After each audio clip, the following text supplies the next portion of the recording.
అండి. Welcome back to our channel Sanas కుకాలజీ. ఈరోజు మన రెసిపీ వచ్చేసి క్రిస్పీగా ఎంతో టేస్టీగా ఉండే బియ్యపు పిండి చిప్స్ అండి. ఈ చిప్స్ని మనం కేవలం బియ్యపు పిండితోనే ఎంతో టేస్టీగా, క్విక్గా, సింపుల్గా ప్రిపేర్ చేసుకోవచ్చు. ఇవి చాలా కరకరలాడుతూ చాలా టేస్టీగా ఉంటాయండి. వీటిని మీరు బాక్స్లో స్టోర్ చేసుకొని 20 నుంచి నెల రోజుల పాటు పెట్టుకోవచ్చండి. అలాగే వీటిని మీరు టీ టైమ్ స్నాక్స్గా కానీ లేదా పిల్లల స్నాక్స్ బాక్స్లో కూడా పెట్టి ఇవ్వచ్చు. పదండి ఇప్పుడు వీటిని ఎలా ప్రిపేర్ చేయాలో చూసేద్దాం. ముందుగా స్టవ్ మీద ప్యాన్ పెట్టుకొని ఇప్పుడు ఇందులోకి 1 కప్పు నీళ్ళని పోసుకోవాలి. నీళ్ళని కొద్దిగా మరగనివ్వాలండి.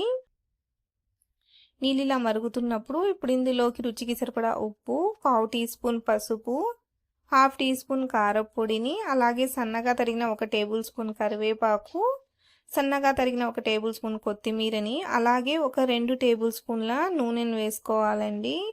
ఇప్పుడు వీటన్నిటిని ఒకసారి బాగా మిక్స్ చేసుకుందాం. మిక్స్ చేసుకున్నాక దీన్ని కొద్దిగా మరిగించుకోవాలండి. వాటర్ అనేటివి బాగా బాయిల్ అవ్వాలి.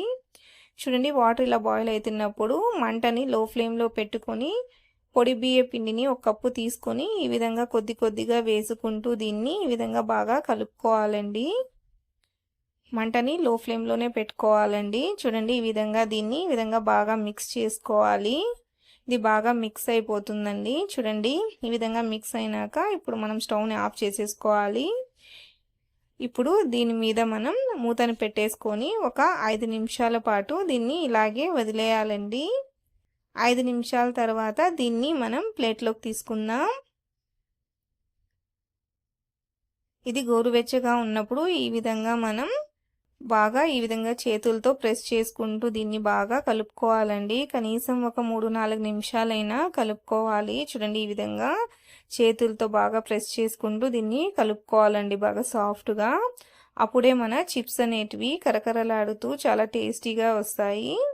చూడండి, ఈ విధంగా బాగా కలుపుకోవాలి. చూడండి, ఈ విధంగా బాగా కలుపుకున్నాక ఇప్పుడు మనం ఇలా పెద్ద బాల్ సైజ్ అంతా పిండి ముద్దను తీసుకున్నామండి.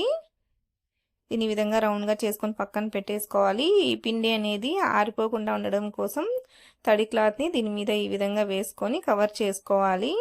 ఇప్పుడు పొడి బియ్యం పిండిని చల్లుకోవాలండి. చల్లుకొని ఇప్పుడు ఈ పిండి ముద్దని దీంట్లో ఈ విధంగా బాగా కోట్ చేసుకుందాం.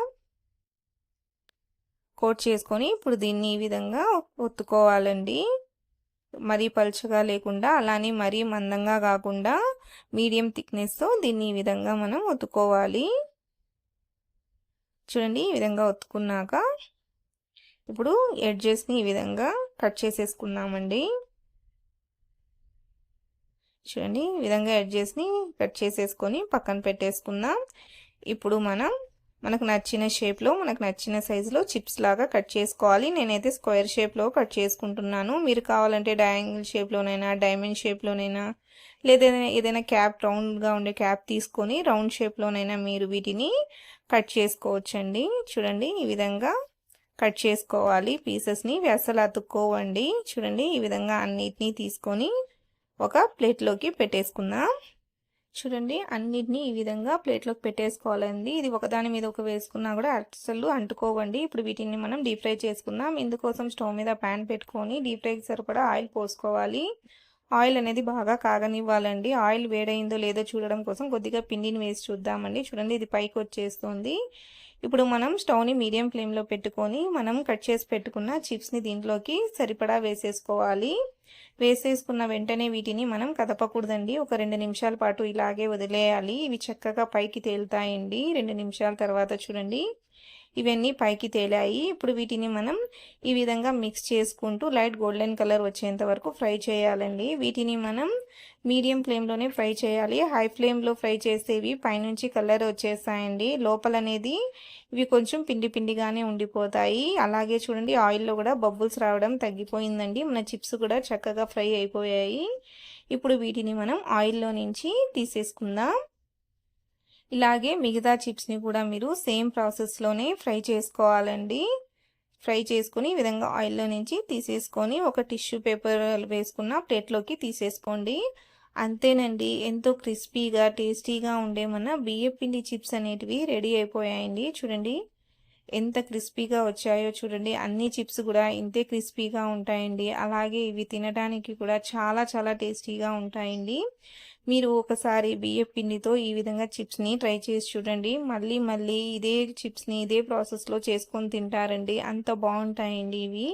అలాగే వీటిని మీరు ఎయిర్ కంటైనర్ బాక్స్లో వేసుకొని 20 నుంచి నెల రోజుల పాటు స్టోర్ చేసుకొని పెట్టుకోవచ్చు.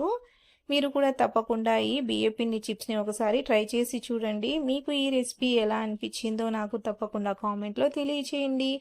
వీడియో నచ్చినట్లయితే లైక్ చేయండి, షేర్ చేయండి. అలాగే నా ఛానల్ని సబ్స్క్రైబ్ చేసుకోండి. Thanks for watching.